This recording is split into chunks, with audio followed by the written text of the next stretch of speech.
오늘 저는 단순한 삶을 살자라는 제목으로 하나님 말씀을 증언하겠습니다. 오늘날 21세기의 특징, 현대사의 특징은요, 한마디로 복잡다단함입니다. 복잡해요.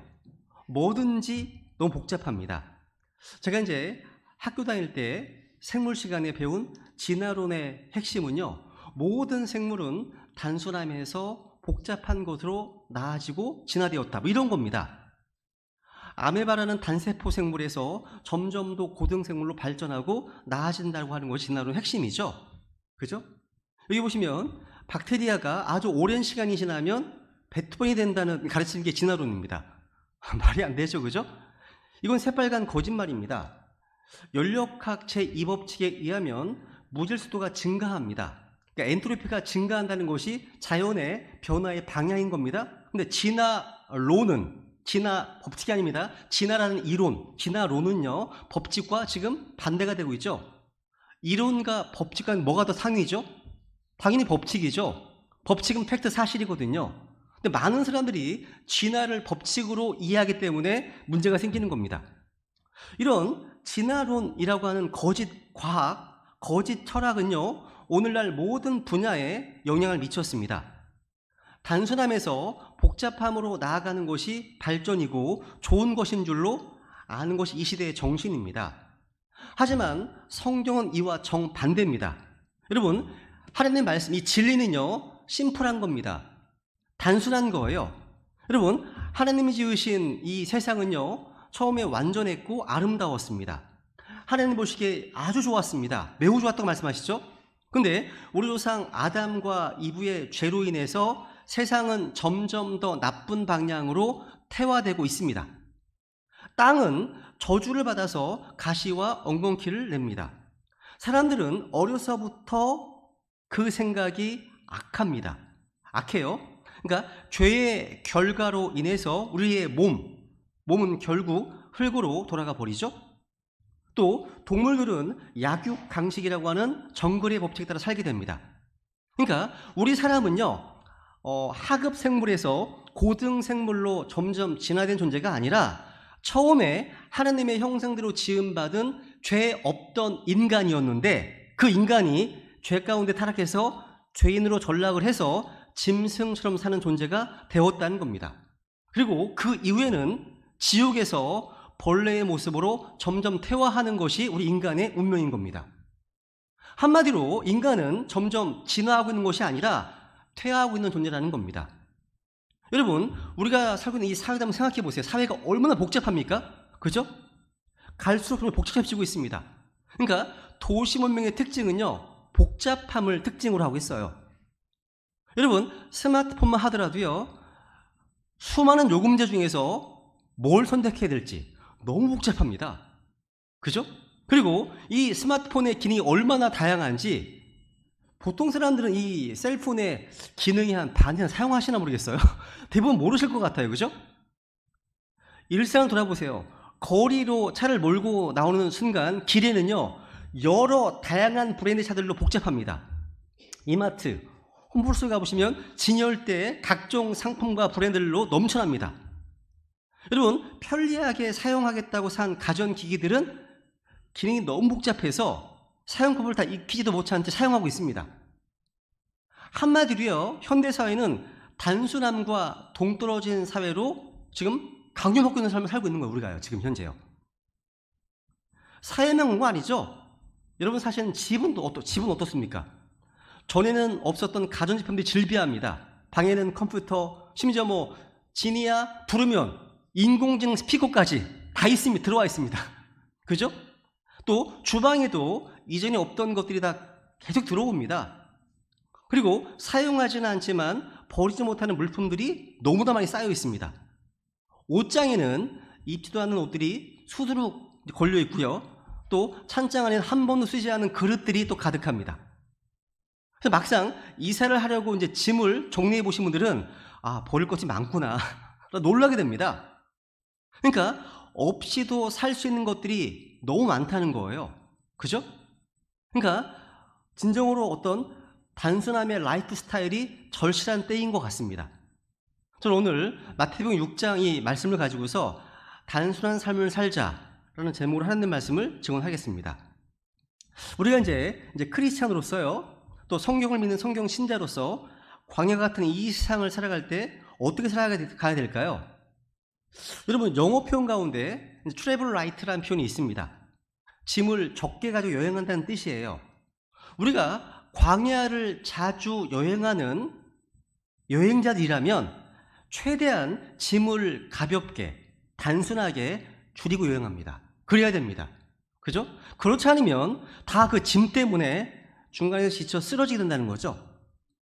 광야 같은 인생길을 살면서 하나님께서는요, 하나님을 온전히 의지하는 심플한 라이프, 그러니까 단순한 삶, 이런 스타일을 원하신다는 거예요. 그런데 하나님만 의지하기에는 좀 불안하니까 세상의 힘도 좀 붙잡으며 살려 하기 때문에 삶이 좀 복잡해지고 힘들어진다는 겁니다. 우리 삶을 복잡하게 만들어 놓은 세상 힘의 어떤 대표격이 있다면, 대표 주체가 있다면 그것은 바로 만몬입니다. 만몬, 돈의 신이죠. 재물의 신입니다. 그것은 예수님도 인정하셨습니다. 읽어볼까요? 시작. 아무도 두 주인을 섬길 수 없나니 이는 그가 한 주인을 미워하고 다른 주인을 사랑하거나 혹은 한 주인을 떠받들고 다른 주인을 업신 여길 것이기 때문이라. 너희가 하나님과 만몬을 겸하여 섬길 수 없느니라. 사람은 그 누구도 두 주인을 섬길 수 없습니다. 이건 만고불변의 진리예요. 진리입니다. 사람은요, 하나님과 만몬을 겸하여 섬길 수 없습니다. 이 말씀은요, 이 돈과 물질이요, 우리 인생의 주인 자리를 놓고 하나님과 경쟁할 정도로 힘이 세다는 뜻이 아니겠습니까? 하나님과 만몬 대조하시잖아요. 여기서 섬긴다, 이것을 예배로 이해한다면 사람들이 하나님을 경배하는 것이 아니라 돈에 그렇게 할 수 있다는 무서운 경고이기도 한 겁니다. 이게요. 예배는요, 우리의 생각을 드리고 시간을 드리고 몸을 드리는 거죠. 근데 하나님이 아닌 이 만몬, 돈에 그렇게 할 수 있다는 겁니다. 사실 여러분, 돈 자체는 나쁜 게 아니에요. 돈도요, 하나님이 주신 축복입니다. 올바르게 벌고 쓰면 선한 겁니다. 우리가 한평생 살면서 인간답게 살고 인간답게 대우받기 위해서 돈은 없어서는 안 되는 필요 조건입니다. 돈 없이 어떻게 자녀들을 교육시킬 수 있습니까? 돈 없이 어떻게 교회가 유지됩니까? 돈 없이 어떻게 복음 선교 사역이 이루어질 수 있겠습니까? 돈 없이 어떻게 가정을 꾸릴 수 있겠습니까? 돈이 없는데 어떻게 이웃들을 돕고 의미 있는 데 투자할 수 있겠습니까? 돈이 있어야 되죠. 당연히 있어야 됩니다. 우리가 돈 자체를 부정적으로 볼 필요는 없어요. 돈을 천하게 여기거나 돈 자체를 정죄하면 안 된다는 겁니다. 우리가 열심히 일하는 목적도요, 내가 수고한 만큼 대가가 돌아온다는 그런 기대가 있기 때문에 아침부터 저녁까지 뛰는 거 아니겠습니까? 그 성경이 이렇게 증언하고 있습니다. 내 손의 수고의 산물을 내가 먹으리니 내가 행복하겠고 내일이 잘 되리로다. 그럼 읽어볼까요? 시작. 눈물을 흘리며 씨를 뿌리는 자들은 기쁨으로 거두리로다. 즉 정직한 노동과 저축의 대가로 얻은 돈은요, 주님 주신 복이고 이거 중요한 겁니다. 수고한 만큼 거두게 되어 있고 눈물로 씨를 뿌리는 자는 그만큼 기쁨으로 거둘 수 있게 해주셨다는 거죠. 문제는 돈 자체가 아닙니다. 돈을 사랑하는 마음입니다. 이게 문제죠. 뭐가 문제라고요? 돈을 사랑하는 것이 문제라는 겁니다. 하나님의 말씀 읽습니다. 시작. 이는 돈을 사랑함이 모든 악의 뿌리이기 때문이라. 어떤 자들이 돈을 탐내다가 믿음에서 떠나 잘못을 범하고 많은 고통으로 자기를 찔러 꿰뚫었도다.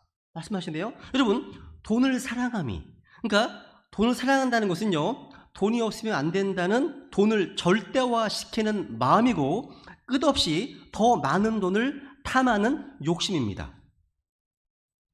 이렇게 되면 구원받은 신실한 성도들도 믿음에서 떠나 잘못하게 되고 많은 고통에 휩싸일 수 있게 됩니다.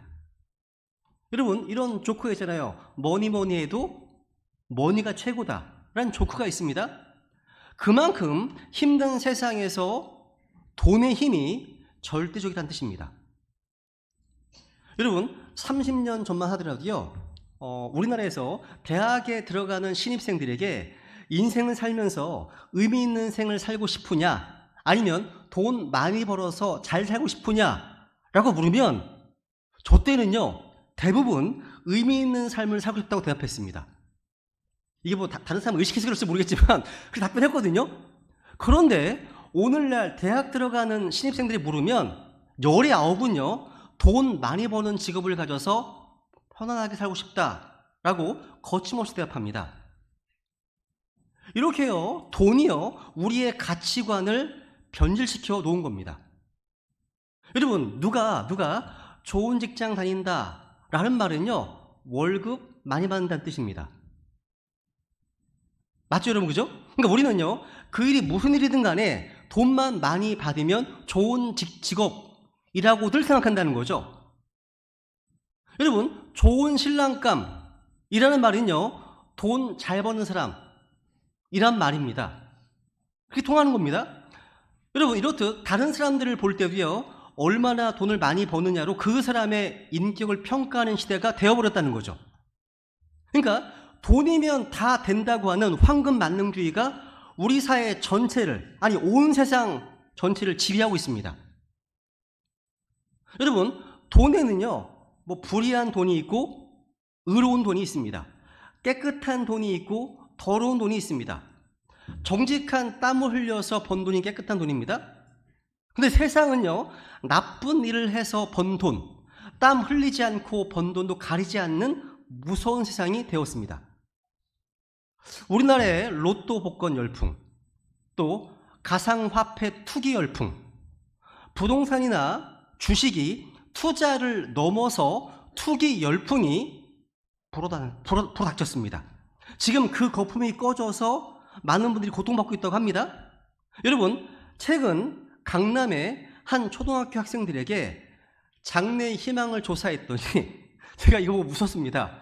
가장 많이 나온 대답이요, 일 안 하고 돈 버는 건물주가 되는 것입니다.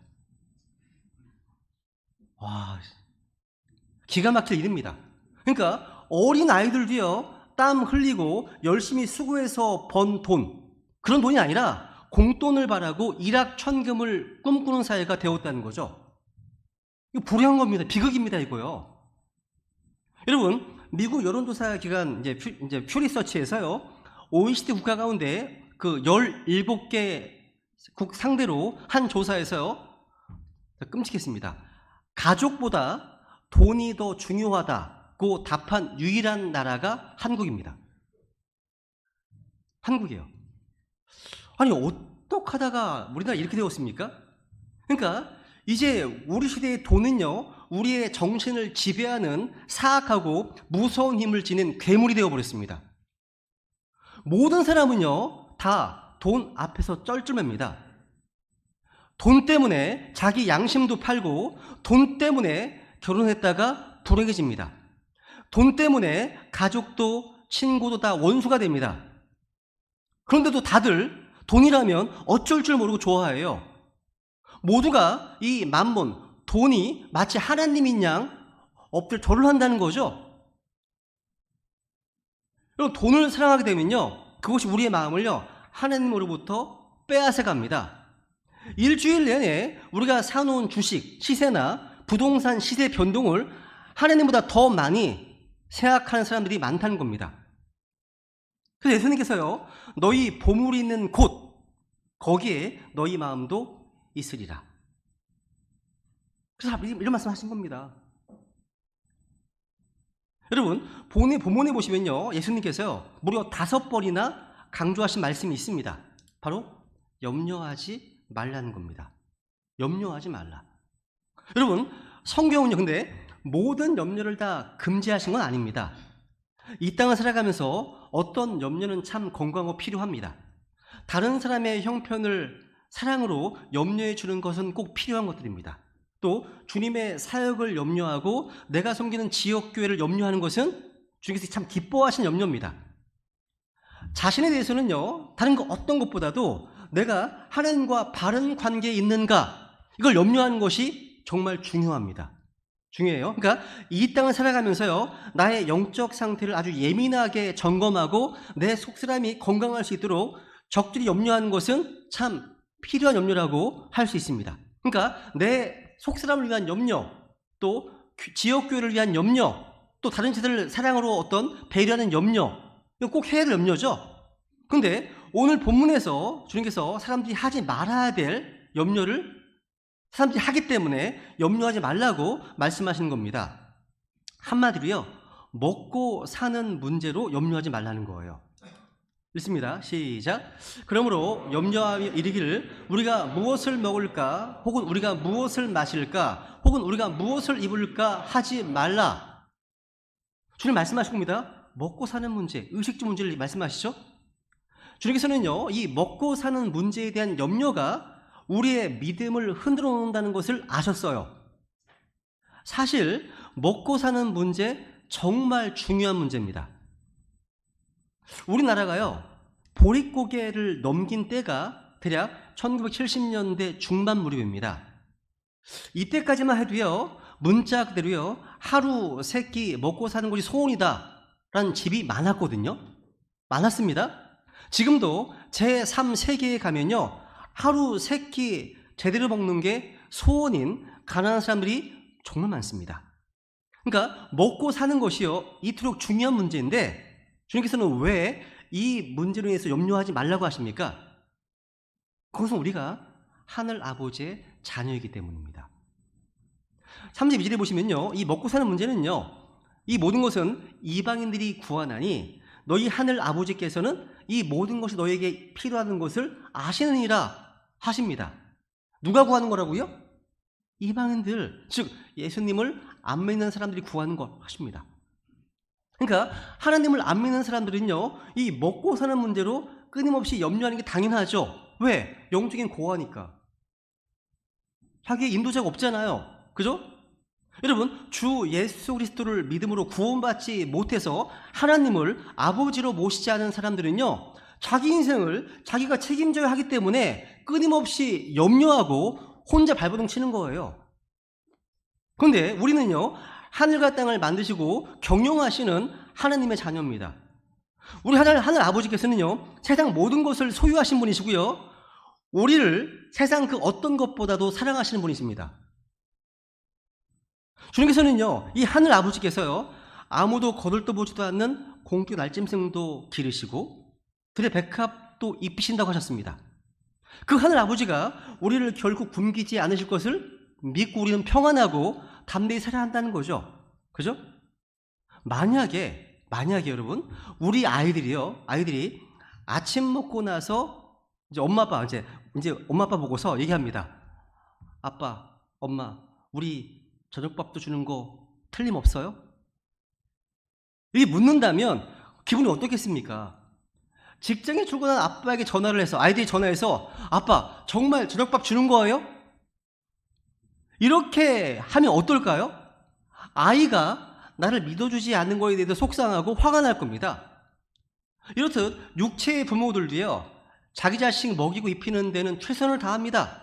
그리고 아이들도 그걸 믿어 싶지 않습니다. 하물며 곧 선하시고 능력이 무한하신 하늘 아버지야 두 말에 무엇하겠습니까? 우리가 하나님을 신뢰하지 못하면 많은 염려와 궁리 가운데 빠지게 되고 내일을 위해서 자기 나름대로 많은 것을 준비해 놓으려고 합니다. 그러면 삶이 무척 끝없이 복잡해지고요, 염려와 근심 가운데 헤어나지 못하게 되는 겁니다. 이게 여러분, 그리스어로요, 이 염려라는 단어가요, 마음과 나누다의 합성어입니다. 즉 마음이 나뉘다라는 겁니다. 뜻 자체가요. 따라해 보실까요? 마음이 나뉘다. 그러니까 염려한다는 단어의 본래의 뜻은 마음이 나뉘어지는 겁니다. 여러분, 우리의 마음이 나뉘어지면 중요한 문제가 발생합니다. 어떤 일에 집중할 수가 없어요. 정말 중요한 일에 집중력이 떨어지게 되면 좋은 열매를 기대할 수 없습니다. 이것이 염려의 가장 치명적인 해악인 겁니다. 그러니까 염려하는 일에 시간을 빼앗겨서 그 염려 속에서 마음이 나뉘어진 나머지 정말 중요한 성경을 읽고 기도하고 복음을 전하고 교제하는 그보다 더 중요한 가치를 지닌 어떠한 일에 집중할 수 없다는 인생의 문제가 생기는 거예요. 이게요. 불행한 거죠. 여러분, 오늘 이 말씀을 읽어보시면요, 이 염려는요 믿음의 반대가 되는 겁니다. 마귀는요 우리의 믿음을 좀먹게 하는 방편으로요 사용하는 무기가 염려예요. 염려입니다. 여러분, 돈이 인생의 전부인 사람의 특징은 항상 염려와 스트레스와 근심으로 충만합니다. 돈이 없을 때는요 어떻게 하면 돈 좀 벌까 하는 염려, 돈을 벌게 된 뒤에는요 그 돈을 지키고 불리려고 하는 문제로 근심하게 됩니다. 반복돼요. 근데 여러분, 이 욕심은 끝이 없어요. 없습니다. 여러분, 돈 하는 사람 치고서요, 아, 이만하면 됐다 라고 하는 사람을 전 못 봤습니다. 먹고 사는 문제가 해결된 다음에도요 욕심을 부리면서 더 가지려고 점점 더 가지려고 하는 까닭은요 어떤 면에서는 다른 사람의 눈을 의식하기 때문입니다. 그러니까 다른 사람들과 나를 비교해서 느끼는 어떤 상대적인 어떤 열등감이 크기 때문입니다. 남들 보기에 없어 보이지 않기 위해서 너무나 과소비를 한다는 거예요. 우리가 무의식적으로 사들이고 있는 것 중에서 태반은요 우리에게 절대적으로 필요하지 않은 것들입니다. 여러분, 오늘날 가장 잘 팔리고 있는 물건 대부분은요 한 세대 전만 하더라도 존재하지 않았던 것들입니다. 스마트폰, 스마트워치, 내비게이션, 태블릿 PC, 블루투스 이어폰, 로봇 청소기, 전신 안마의자 등등. 사실 이런 것들은요 우리가 살아가는데 없어도 되는 것들이잖아요. 그런데 우린 마치 그것들을 계속 새 것으로 바꾸지 않으면 안 되는 시대, 그러니까 안 바꾸면 뭔가 시대에 뒤떨어진 어떤 사람이라는 기분을 느낀다는 거죠. 이건요 오늘날 SNS 미디어, 이런 미디어 문화, TV, 광고, 체면 문화가 크게 한몫한 겁니다. 이게요. 주위의 시선이나 유행이나 체면을 의식해서요 반드시 사고 싶게끔 어떤 사회 분위기가 우리를 몰고 간다는 거죠. 그러니까 여러분, 광고의 어떤 핵심이 핵심, 광고 핵심, 이걸 소유하면 당신 인생 달라지는 거야, 이런 거 아니겠습니까? 그죠? 이 가방을 들면 당신은 시크해 보일 거야, 그죠? 이 차만 사면 당신 성공한 남자가 되는 거야, 이 옷만 입으면 당당한 자신감이 생기는 거야, 이런 겁니다. 이런 거, 이런 허황된 메시지가 우리를 끊임없이 유혹한다는 거죠. 욕심은요 만족을 모릅니다. 그렇게 갖고 싶은 어떤 물건을 사도요 기쁨은 잠시입니다. 곧 유행은 지나갑니다. 주위에 나보다 더 좋은 것을 가진 사람들이 보이기 마련입니다. 그러면 내가 가진 것이 아무리 많아도요 기쁘지 않고 감사하지 않습니다. 이게 욕심의 독성입니다. 독성이에요. 그래서 가질수록 마음이 평안하지가 않아요. 평안하지 않습니다. 여러분, 제가 최근에 웃긴 걸 봤습니다. SNS가 이제 활성화되면서 오늘날 청소년들, 그러니까 청소년들의 어떤 상대의 열등 의식 때문에 이것이 많이 증가해가지고요 청소년 자살률이 이전보다 3배나 늘었다고 이런 소식이 있습니다. 이런 젊은 세대들의 어떤 가치관이 기성세대와 너무 다릅니다. 여러분, 제가 한번 여쭤볼게요. 점심시간에 여러분 10,000원을 만약에 회사에 줬어요, 점심 먹으라고. 그럼 뭘 드십니까? 10,000원 주시면? 보통 10,000원짜리 국밥, 설렁탕 드시지 않으세요? 그죠? 근데 요즘 젊은 아이들한테요 10,000원을 주면 어떻게 하는지 아세요? 삼각 김밥으로 끼니를 때우고 스타벅스 커피를 마십니다. 너무 달라, 이게요. 너무 다릅니다. 그러니까 배고픈 우리 옛 시절은요 빈곤의 먹거리를 생각하잖아요. 그 배고픔을 어느 정도 채운 오늘날 우리 아이들은요 없는 것보다 없어 보이는 것을 더 못 견딘다는 거예요. 저는요 70년대 80년대 친구들의 도시락을 보면서 마음속에 나도 저 소세지 반찬이 있었으면 좋겠다, 그런 마음이 있었거든요. 근데 오늘날 우리 아이들은요 스타벅스에 가서 앉아서 맥북이나 아이패드를 펴고 있었으면 좋겠다. 이게 바뀐 거예요. 너무 다르지 않아요? 그죠? 그래서 여러분, 젊은 층 중에는요, 형편이 좋지도 않으면서도 과시욕 때문에 무리해서 명품을 사는 사람도 많습니다. 가방 하나가 수천만 원대에 육박하는 명품 브랜드 업체들이요, 힘든 코로나 시국에도 가격을 몇 번씩 올려도요, 우리나라에서는 인기가 식을 줄 모른다고 합니다. 실제요. 여러분, 오히려 이런 가방들은 몇 년 후에 팔아도요, 제값을 받을 수 있다고 하는 좋은 재테크 상품이라는 어떤 인식이 있다는 겁니다. 그래서 어떤 비싼 명품 브랜드의 어떤 신상이 출시가 되면 이걸 사려는 젊은이들이 매장 앞에 새벽부터 장사진을 친답니다. 놀랍지 않습니까? 심지어 6개월 동안 힘겹게 아르바이트한 돈을 몽땅 털어서 이 가방을 산다는 거예요. 와, 그런 글 읽다 보면 제가 좀 황당합니다. 여러분, 세상 사람은 몰라도 만약 이런 모습들을 하나님 믿는 사람까지 그런다면 이건 좀 아니잖아요. 그죠? 여러분, 명품 가방 가진다고 명품 인생이 되는 거 아니지 않습니까? 그죠? 아니, 겉모습을 명품으로 치장하고 다니는 것보단 명품 믿음을 갖추고 이 명품 말씀인 킹제임스 성경을 우리 마음에 새겨서 명품 인격을 갖추는 게 더 중요하지 않습니까? 그죠? 명품 믿음을 가져야 그게 진짜 명품 인생인 거 꼭 기억하시면 좋겠습니다. 명품 인생이십니까? 명품 인생. 오늘 33절을 보세요. 한번 33절 읽어볼까요? 시작. 오히려 너희는 첫째로 하나님의 왕국과 그분의 의를 구하라. 그러면 그분께서 이 모든 것을 너희에게 더하시리라. 하나님의 왕국은요, 예수 그리스도를 믿을 때 우리 마음속에 임하는 겁니다. 하나님의 왕국은 다시 태어나야만, 거듭나야만 들어갈 수 있습니다. 하나님의 왕국은 세상에 있는 게 아니죠. 외적인 것이 아닙니다. 우리가 첫 번째로 구해야 할 것이 성령님으로 거듭나서 들어갈 수 있는 하나님의 왕국이라는 거죠. 그러니까 첫째로 하나님의 왕국을 구하라는 것은요, 복음을 통해서 성령으로 거듭나는 것이 가장 먼저 구해야 할 것이고 가장 먼저 해야 할 일이라는 뜻입니다. 이 가운데 성령으로 거듭나지는 분이 있다면 오늘 저랑 꼭 상담하고 가시기 바랍니다. 여러분, 거듭남 없는 교육은 저주입니다. 구원 없는 부자는 어리석은 부자의 말로일 뿐입니다. 비참한 거죠? 또 하나님의 왕국을 구하라는 것은요, 영적으로는요, 하나님의 통치, 하나님의 다스림을 구하라는 말입니다. 누가복음 17장에 보시면요, 하나님의 왕국은 너희 안에 있다 말씀하시거든요. 우리는 외적이고 물질적이고 세상적인 것을 구하지 않고 우리 마음속에 임할 하나님의 왕국을 구합니다. 근데 이 왕국은 먹고 마시는 게 아니에요. 뭡니까? 읽겠습니다. 시작. 하나님의 왕국은 먹는 것과 마시는 것이 아니요 성령님 안에서 의와 화평과 기쁨이니라 말씀하시네요. 그러니까 내 몸은요, 세상에 살고 있다고 할지라도 내 마음속에 하나님의 왕국이 임하면 주님의 어떤 화평과 평안과 기쁨과 자유와 안식을 누릴 수 있는 겁니다. 그러니까 하나님의 왕국을 구하라는 것은요, 우리 안에 성령으로 충만해서 주님께서 우리의 몸과 마음을 온전히 다스리시도록 내어드리라는 거죠. 그죠?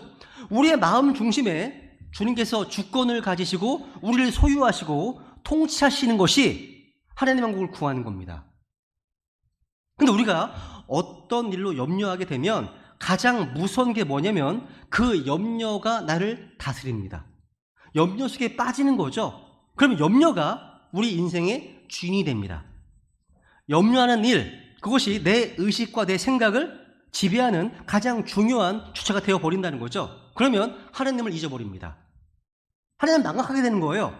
그때부터 인생의 초점이 상실됩니다. 진짜 중요한 게 무엇을 잃어버리는 거예요.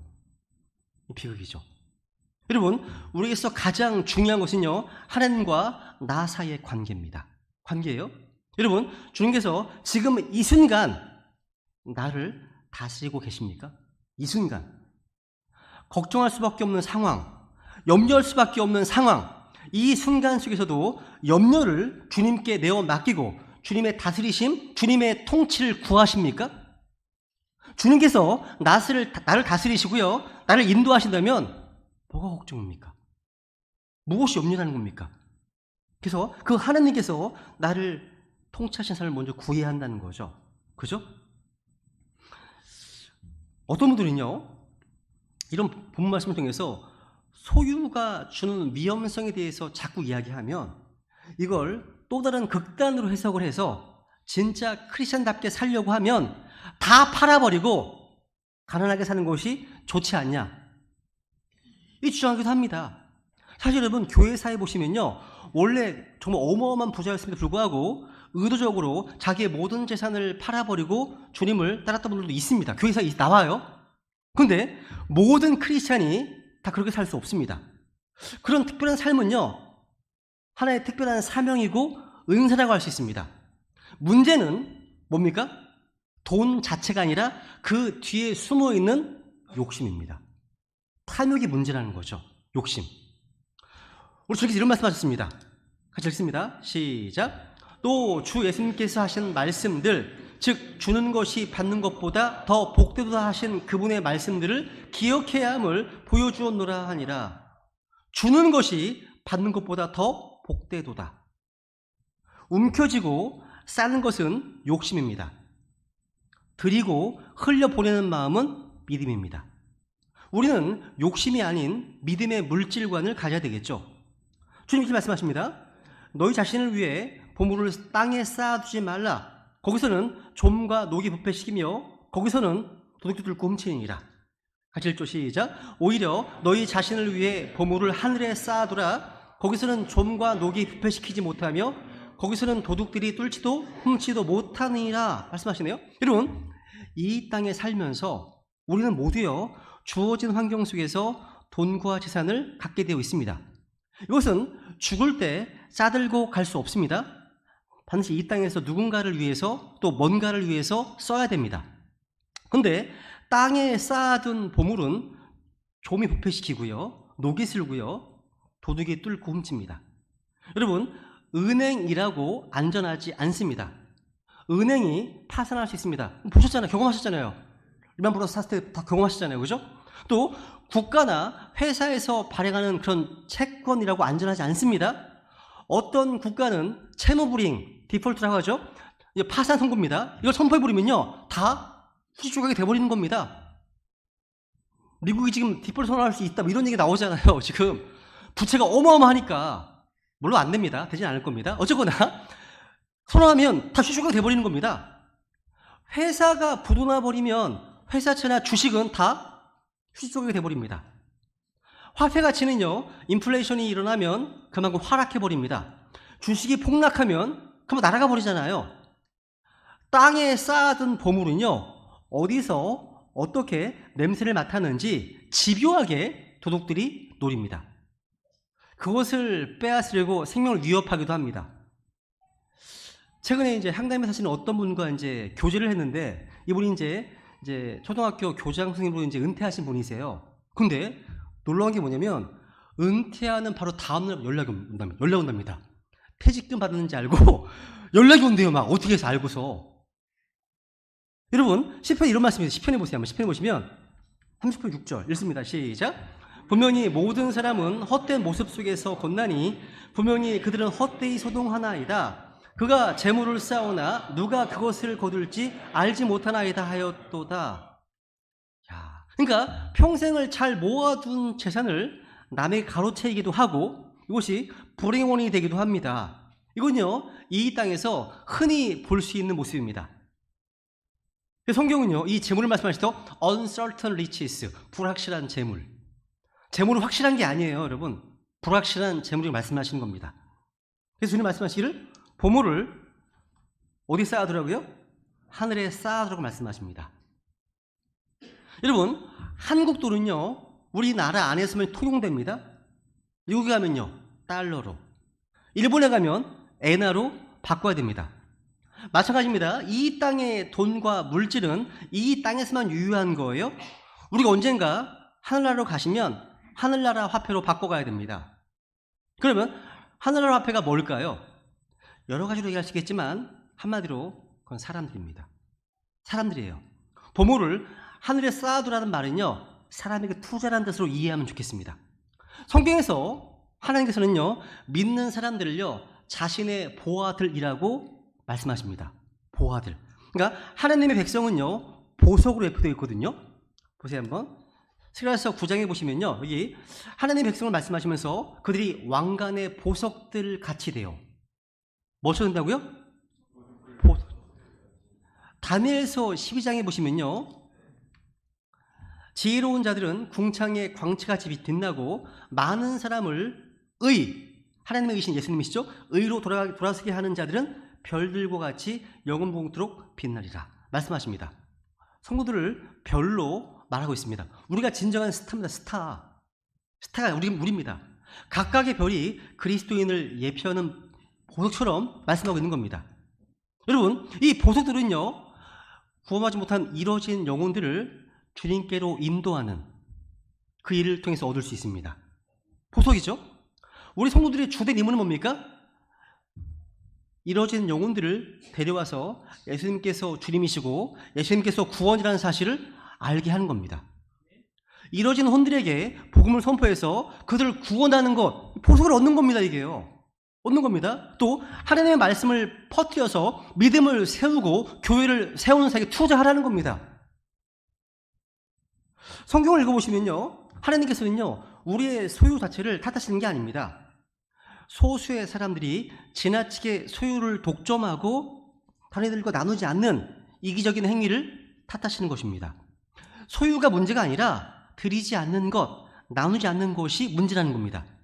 하나님의 복음 사역에 자신 물질을 드리지 않는 것이 문제라는 겁니다. 또 다른 어려운 형제들을 돕지 않는 것이 문제라는 겁니다. 요한에서 3장에 이런 말씀하시죠? 읽어볼까요? 시작.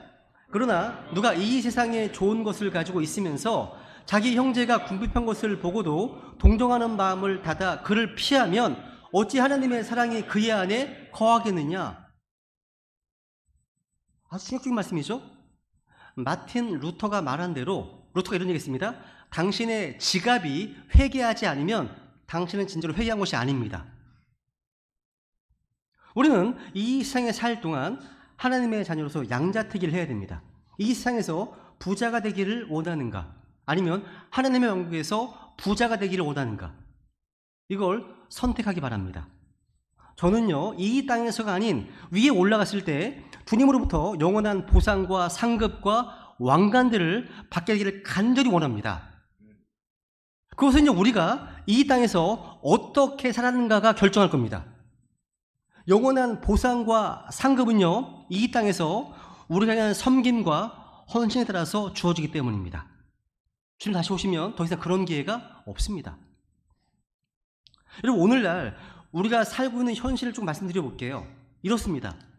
유엔 식량 농업 기구에 의하면요, 2021년 세계 기아 인구는 8억 1천만 명에 달한다고 합니다. 8억 1천만 명. 세계 인구 10명 중 1명이 굶주리고 있다는 말입니다. 이게 월드비전의 보고서에 의하면요, 기아 때문에 전 세계에서 1분에 11명이 사망합니다. 유니세프에 의하면요, 매년 어린이 100만 명이 영양실조로 목숨을 잃고 있습니다. 개발도상국에서는요, 매년 25만 명에서 50만 명의 어린이들이요, 비타민 A 부족으로 시력을 잃어가고 있습니다. 미국에서는 매년 86만 건의 낙태가 시행되고 있습니다. 우리나라는요, 세계 낙태율 1위를 고수할 정도로 매 엄청나게 많은 생명이 태어나기도 전에 사라지고 있습니다. 그런데 지구 저편에서는요, 엄마들이 굶주림에 지쳐서 죽어가는 아이들의 모습을 매일 바라봐야 됩니다. 이게 세상 모습이에요. 여러분, 이미 현재 괜찮은 차를 갖고 있는데도 더 고급스러운 차로 바꿔달라는 탐욕적인 기독교인들, 이런 기독교인들의 기도를 듣고 계신 하나님께서는요, 지구 저편에서 당장 먹을 것이 없어 굶어가는 자식들을 먹일 하루 식량이 없어가지고 기도하는 성도들의 기도를 들으시는 분이십니다. 하나님께서 어떠실 것 같으세요? 물론 그렇다고요. 하나님께서 우리 현재 물질적인 필요, 이것이 욕심이 아니고 진실하게 필요한 것이라면 그 필요를 관가하시진 않으십니다. 채워주시겠죠. 주님께서는 항상 우리의 필요를 채워주십니다. 근데 하루에 한 번쯤은 지구 저편에 있는 우리가 아직 만나본 적도 없는 그리스도 안에 있는 형제 자매들의 힘든 상황도 한번 생각해보는 게 어떨까요? 우리도 몸을 가지고 있잖아요. 기억하실 필요가 있습니다. 그렇게 한다면 우리가 가진 대부분의 어떤 물질적인 고민들이요. 아, 배부른 고민이구나, 이게. 배부른 고민이구나. 우리 주님께서는요, 지구상의 모든 크리스찬들을요, 자녀로 품고 항상 그들의 사정을 챙기신 아버지십니다. 아버지가 가장 기뻐하시는 게 뭐죠? 많이 받은 형제가 그렇지 못한 형제들에게 흘려보내주는 겁니다. 이게 균등의 법칙이죠. 그죠? 그러니까 우리 주신 물질적인 풍요는요, 우리보다 힘든 다른 크리스찬들과 나누라고 주신 것들입니다. 물이 흐르지 않으면 썩어버리는 것처럼요, 주님 주신 축복도 나누지 않으면 썩어버릴 겁니다. 여러분, 재물을 모으는 것은 죄가 아니에요. 주님께서 사람들에게 재물을 얻을 능력을 주셨거든요. 문제는 자신이 얻었다고 생각하는 겁니다. 한번 보세요. 신명기 8장 이런 말씀이 있습니다. 8장 읽어볼까요? 시작. 또 내가 마음속으로 이르기를 내 권능과 내 손의 강력으로 내가 이 재물을 얻었다 할까 염려하노라. 오직 너는 주 내 하나님을 기억하라. 그분은 내게 재물 얻을 능력을 주시는 분이시니 이것은 이날 드러난 것과 같이 그분께서 내 조상들에게 맹세하신 자신의 언약을 굳게 세우려 하심이라. 전도서 5장 19절에 보시면 이런 말씀이 있습니다. 하나님께서 또한 각 사람에게 부와 재물을 주셨고, 누가요? 하나님께서. 또 그것을 먹고 자기 몫을 취하며 자기 수고의 산물을 기뻐할 능력을 그렇게 주셨나니 이것은 하나님의 선물이니라. 주님께서 재물을 주시는 것은요, 자기의 소유를 취하고 자기가 소구한 것을 기뻐할 권능을 주시기 위함입니다. 그러니까 주님께서는요, 사유재산 제도를 인정하십니다. 인정하시는 거예요. 우리는 이 재물이, 부와 재물이 주님으로부터 온 것이고 주님이 주신 것이구나, 이런 기본적인 진리를 믿고 인정해야 됩니다. 그죠? 주님이 주신 것이기 때문에 주님의 뜻대로 사용해야 되겠죠. 근데 이스라엘 백성들은 이 점에서 실패했습니다. 주님이 주신 것을 주님이 주신 줄로 알지 못했거든요. 호세아서에 보시면 이런 말씀하십니다. 이는 내가 그녀에게 곡식과 포도즙과 기름을 주었고 그녀의 은과 금, 곧 그들이 바알을 위해 예비한 그것들도 내가 많이 더해 주었음을 그녀가 알지 못하였기 때문이라. 주님 주신 것이 뭐죠? 곡식과 포도즙과 기름과 은과 금입니다. 주님은 그것들을 다 주셨습니다. 그런데 이들은요, 그 사실을 알지 못했습니다. 그죠? 그래서 한 일이 무엇입니까? 바알에게, 우상들에게 희생물을 드렸습니다. 에스겔서 16장에 이런 말씀이 있습니다. 한번 읽어볼까요? 시작. 내가 또한 내가 네게 준 내 금과 내 은으로 만든 아름다운 장신구들을 가져다가 너를 위해 남자들의 형상들을 만들고 그것들과 행음하였으며 내가 수놓은 의돌을 가져다가 그것들을 덮었고 내 기름과 내 향을 그것들 앞에 두었으며 내가 내게 준 내 음식들 곧 내가 너를 먹일 때 쓴 고운 밀가루와 기름과 꿀도 내가 참으로 그것들 앞에 두어 향기로운 냄새가 되게 하였나니 벌어진 일들이 그러하였느니라. 주 하나님이 여기 내가 너에게 준, 또 내가 너를 먹일 때 쓴, 주목해 보세요. 이 사실을 분명히 알아야 됩니다. 아, 주님 주신 거구나. 주신 거구나. 그러니까 여러분, 돈을 쉽게 버는 사람들도 있겠지만 대부분의 크리스찬들은요, 힘들고 어렵게 매일 수고해서 일용할 양식을 모읍니다. 우리는 돈의 소중함을 알아요. 그렇다고 해서 이 재물을 섬기거나 재물의 종이 되어서는 안 됩니다. 우리는요, 우리 성도들은요, 하늘의 햇볕이나 내리는 비가 다 주님 주시는 것이라는 점을 다 알고 믿듯이 작은 돈일지라도 다 주님께 주시는 것이라는 사실을 믿는 믿음이 있어야 한다는 사실입니다.